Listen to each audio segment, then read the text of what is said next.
Good morning, how you doing? Yes, of course it's Chris B. It is Tuesday the 9th of June, and it looks like I've been banged up. I've been stuck into a cell, but no, it's a little bit echo here. I'm just actually sitting by the showers and toilets down here on Boscombe Beach, and I just thought I'd quickly show you the newly opened sauna. Amazing, isn't it? Come and have a sauna in there now and then just run into the sea. Absolutely glorious. Yeah. The weather forecast said it was going to be rain, but the sun comes out. That's amazing. Amazing. And I'm just about to walk past the free to use volleyball courts. Great, that isn't it?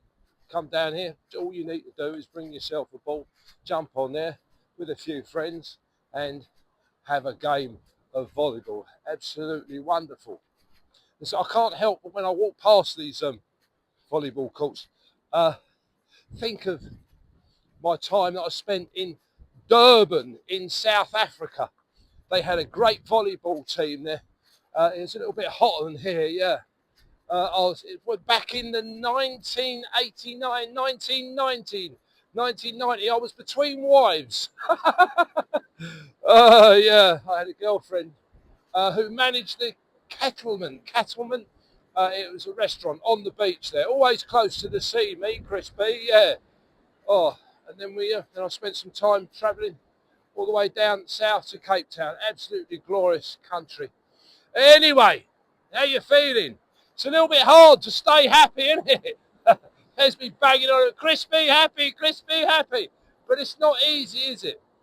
Have you ever heard of the saying that it takes two to make a baby, but a village to bring up a child? Two to make a baby, but a village to make a child. Which means that it's easy making a child and making a baby, but everyone has to work together and the society has to work to bring a child up and have a decent society. And I feel as though our British and European society is somehow imploding, as though we're doing it to ourselves. It's as though society itself is actually imploding, not exploding, imploding. Yeah, because the scaling, just like you scale a business, the scaling of a village, you scale outwards to a whole society, to a whole country. And if you think of micromanage it and go back to just being a family, it doesn't work unless you have joint goals together. And that's where families break up and then children are left to go out there and live a life from a broken family. And we all know that children from a broken family always struggle more than children that have come from a stable background, which I have. Sadly, I can't talk. I've actually produced 2 divorces in my life and left children behind. But yeah, so broken families, division, and that's where it all comes from. But you need a joint goal.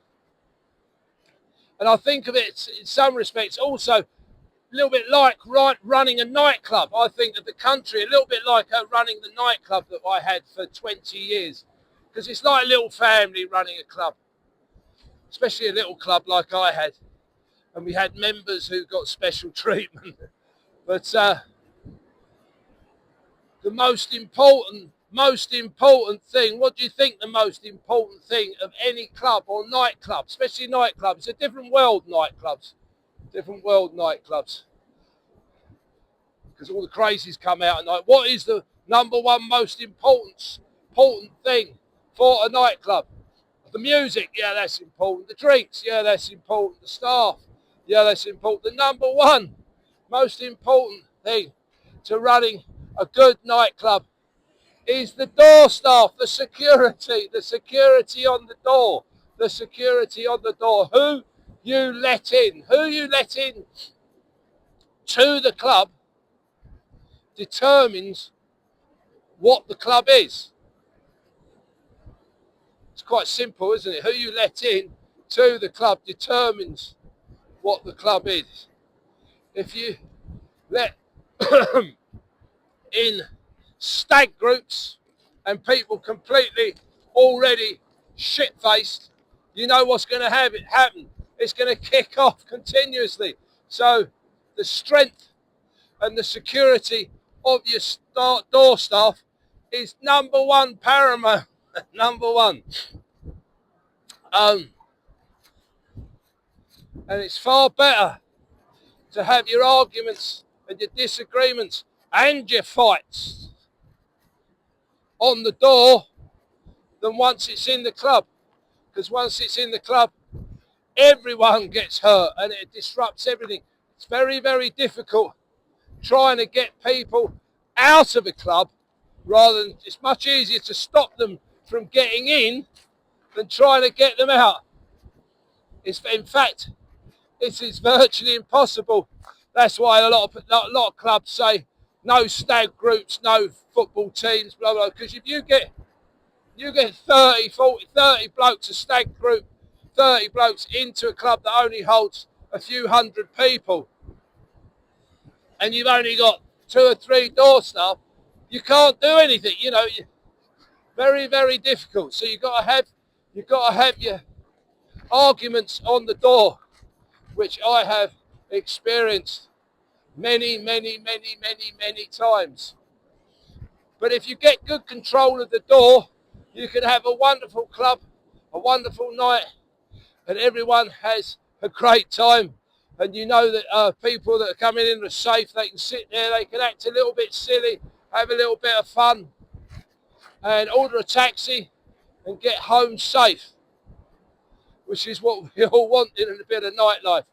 But it's just very similar to our country. We don't know who's coming into the country, do we? And it's so scary.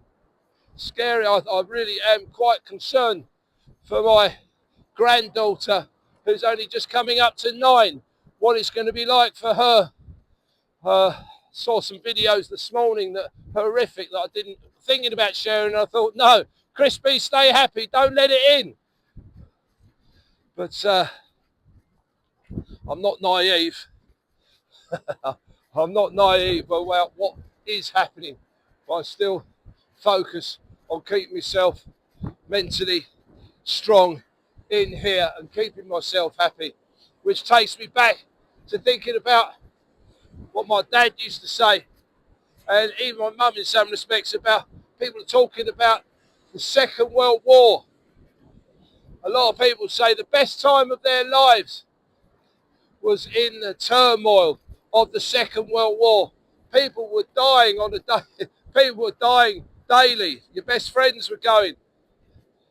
But everybody lived their life as though it was their last day, because if you were a pilot going up in that Spitfire, quite often only 50% of them come back to Biggin Hill. Oh dear. Anyway, where am I? I've been talking so much. I'm just passing the Bournemouth Lodges, and the sun has gone behind the clouds.